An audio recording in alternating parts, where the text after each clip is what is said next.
Ini alhamdulillah ini adalah tempat mikot bagi penduduk kota Jeddah atau yang datang dari arah Jeddah. Dan saya berhenti di sini untuk melakukan sholat duhur barusan sekalian dan sekaligus sholat sunnah ihram.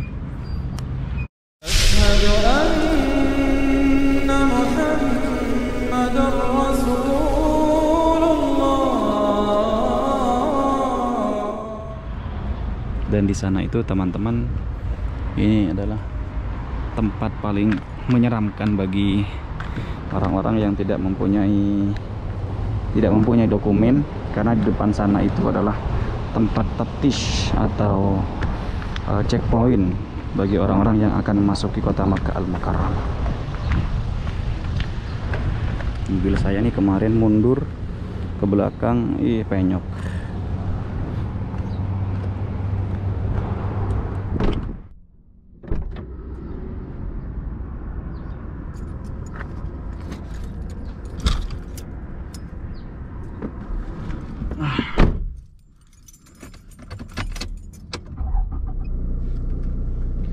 Alhamdulillah teman-teman, barusan saya sudah selesai melaksanakan sholat sunnah ihram dan sudah selesai mikot juga di sini. Banyak orang-orang yang bertanya ketika melaksanakan ibadah umroh itu, banyak orang-orang yang tidak paham bagaimana cara membadalkan ibadah umroh, bagaimana cara mengumrohkan orang tua kita, bagaimana cara mengumrohkan saudara-saudara kita. Sebenarnya badal umroh itu sahabat-sahabat semua sama ya, sama dengan sholat ya. Sholat isya, maghrib itu cuman beda di niat saja, pelaksanaannya sama. Jadi sama, ibadah umrah untuk diri sendiri, umrah untuk orang lain itu cuman beda di niat. Satu contoh begini, kalau umrah untuk diri sendiri, kita kan berniat bisa melafazkan Bismillahirrahmanirrahim, labbaik Allahumma umratan. Itu bisa, ya Allah aku sambut panggilanmu untuk melaksanakan ibadah umrah. Atau bisa dengan nawaitul umrata wa ahramtu biha lillahi ta'ala, saya niat berumrah dan berihram kepadanya lillahi ta'ala. Bedanya untuk mengumrohkan orang lain atau membadalkan umrah orang lain itu cuman bedanya di niat. Jadi hanya ditambah an fulan bin fulan. Kita pertama-tama harus hafal nama yang akan kita umrohkan. Ya, misalkan satu contoh Muhammad bin Fulan. Jadi kita niatnya Bismillahirrahmanirrahim, nawaitul umrata an. Jadi an untuk nawaitul umrata, saya berniat umrah an Fulan bin Fulan, an Muhammad bin Fulan misalkan. Nawaitul umrata an Muhammad bin Fulan wa ahramtu bihi lillahi ta'ala. Saya berniat umrah untuk Fulan bin Fulan dan berihram untuknya lillahi ta'ala. Nah, itu niat untuk membadalkan ibadah umroh untuk orang lain. Nah, sekarang saya ingin membadalkan umroh teman-teman untuk sahabat subscriber saya yang kemarin telah mengamanahkan ibadah umroh, badal umroh itu untuk orang tuanya yang telah tiada. Beliau kalau tidak salah berasal dari Brunei Darussalam. Nah, alhamdulillah sekarang saya sudah berada di tempat mikot dan saya sudah bermikot barusan, tinggal menuju ke kota Makkah Al-Mukarramah, langsung menuju ke Masjidil Haram, tidak usah ke Masjid Tanaim atau ke Masjid Jirana dan lain-lain. Jadi kita bermikotnya di tempat ini ya. Nah, sahabat-sahabat semua, setelah kita melaksanakan niat, baik umrah badal ataupun umrah biasa ataupun umrah untuk diri sendiri, kita harus menjaga larangan-larangan ihram ya. Larangan-larangan ihram itu apa saja? Larangan-larangan ihram itu termasuk adalah yang sebelumnya menjadi sunnah-sunnah ihram ya, sunnah-sunnah sebelum kita melaksanakan ibadah umroh. Seperti memakai wangi-wangian, itu kan sunnah sebelum kita berniat. Tapi kalau sudah menjatuhkan niat, maka itu menjadi haram kita lakukan. Memakai wangi-wangian ya, menikahkan orang, dinikahkan orang, melamarkan orang, ya pokoknya antara perjodohan seperti itu kita juga dilarang. Lalu apalagi memakai wangi-wangian, memakai sabun dan lain-lain, pokoknya wangi-wangian ya. Setelah kita berihram itu tidak boleh. Memotong kuku, memotong rambut Ya, memotong rambut hanya diperbolehkan pada rukun kelima, yaitu ketika kita sudah selesai melaksanakan sa'i. Lalu rukun yang kelima itu adalah tahallul. Jadi urutan umroh itu ada miqat, niat ya, menjatuhkan niat di tempat miqat, niat ihram. Lalu yang kedua adalah bertawaf 7 putaran di Baitullah Al-Haram. Lalu yang ketiga adalah bersa'i di antara Safa dan Marwah. Lalu yang keempat itu tahallul barusan ada di nomor 4. Yang kelima adalah tertib ya. Yang kelima adalah tertib. Tertib itu apa? Tertib itu adalah melaksanakan pelaksanaan rukun-rukunnya ini sesuai. Jadi niat atau bermikot itu menjatuhkan niat di tempat mikot, lalu bertawaf, bersa'i, bertahallul, itu namanya tertib. Jadi bukan dibalik, setelah berniat boleh nggak kita sa'i duluan, tawafnya belakangan. Nah itu bukan, namanya tidak tertib, dan itu umrohnya tidak sah ya. Jadi harus diurut dari urutan yang pertama berniat, yang kedua bertawaf, yang ketiga bersa'i, yang keempat tahallul atau memotong. Sunnahnya itu memotong seluruh rambut, yaitu botak lah ya, botak, memendekkan rambut. Ada yang namanya muhallikin, itu yang menggundul rambutnya. Ada yang makassirin itu memotong sebagian rambut, memendekkan rambut, merapikan rambut seperti itu. Kayak punya saya ini dirapikan. Makanya kan kita lihat tuh kadang di Safa Marwah, di Marwah itu ada orang yang cuma memotong segini. Itu termasuk yang makassirin atau memendekkan rambutnya seperti itu. Sama. Kita sudah melihat ya Tower Zamzam, ya Allah, tinggi banget kalau dari sini ini.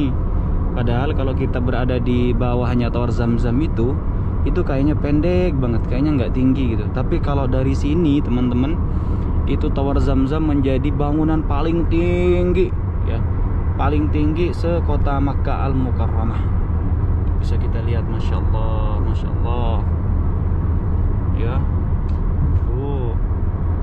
Tinggi menjulang ya. Dan ada yang lebih tinggi lagi teman-teman di Arab Saudi ini, yaitu Tower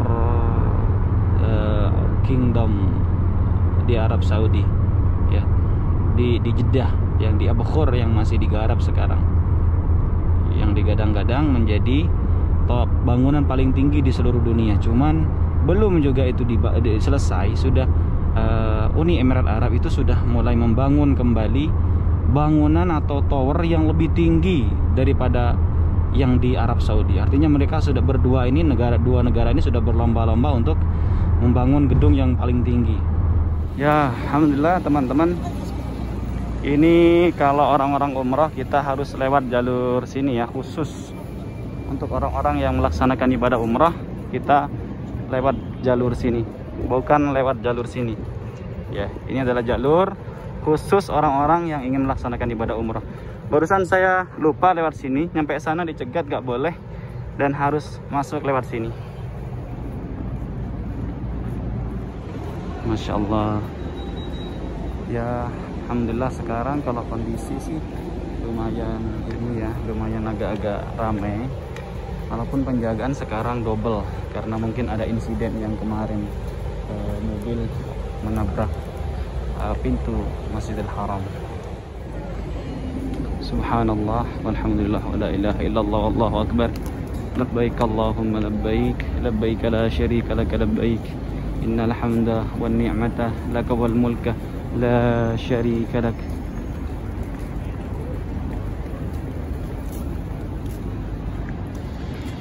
Ya Allah.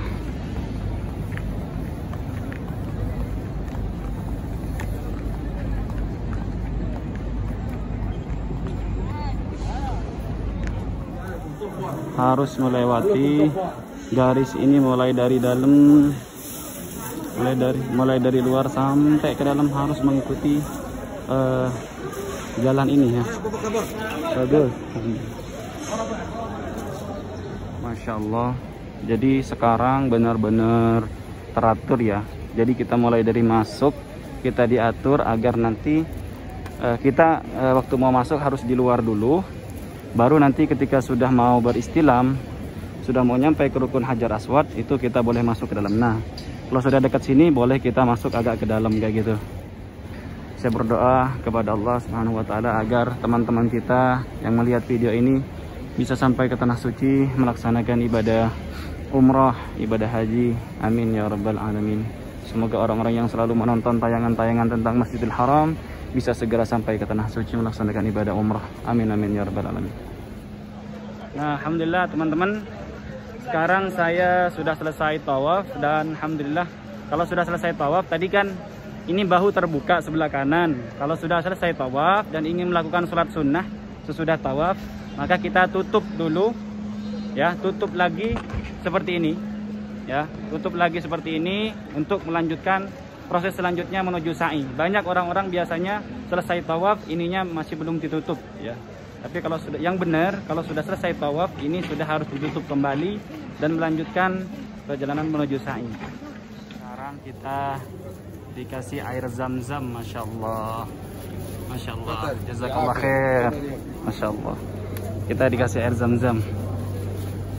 Mau tawaf, mau sa'i, kita dapat air zam-zam. Yuk, masya Allah. Ini tempat untuk imam sholat ya. Ini tempat untuk imam sholat. Sekarang lagi disterilisasi. Masya Allah, masya Allah. Ini ada yang menjaga. Ini orang-orang untuk di samping-samping imam sudah dipersiapkan, orang-orang yang dipilih. Masya Allah. Di samping-samping atau di belakangnya juga disediakan orang-orang yang mau minum air zam-zam. Ini orang-orang yang terpilih menjadi apa ya, di sekitar imam Masjidil Haram untuk sholat maghrib. Jadi ini tadi sudah dibersihkan seperti yang tadi itu, dibersihkan dulu baru orang-orang boleh masuk sholat di sini. Alhamdulillah teman-teman, sekarang sudah proses sa'i. Proses sa'i saya tinggal 1 putaran, alhamdulillah. Di proses sa'i ini teman-teman sama juga ya, mau umroh badal, mau umroh sendiri, ya sama dengan umroh-umroh biasa. Cuman masalahnya kita kalau di sini bisa atau boleh nggak punya wudhu, nggak sama dengan umroh, nggak sama dengan tawaf ya. Jadi kalau untuk tawaf itu kan kita harus punya wudhu, 1 putaran sampai 7 itu kita harus punya wudhu. Tapi ketika sudah sa'i ini kita boleh tidak punya wudhu. Cuman lebih afdol kalau bisa kita ya punya wudhu, lebih afdol ya, lebih sempurna. Setiap ibadah kalau kita ada wudhu, kita dalam keadaan suci, itu lebih baik. Baik dalam pelaksanaan ibadah sa'i ataupun ketika berdoa di tempat-tempat yang lain, itu lebih afdal, lebih baik kita punya wudhu. Cuman kalau sudah tidak tertahan daripada sakit perut, maka lebih baik nggak apa-apa ya, nggak punya wudhu, batal wudhu juga nggak apa-apa.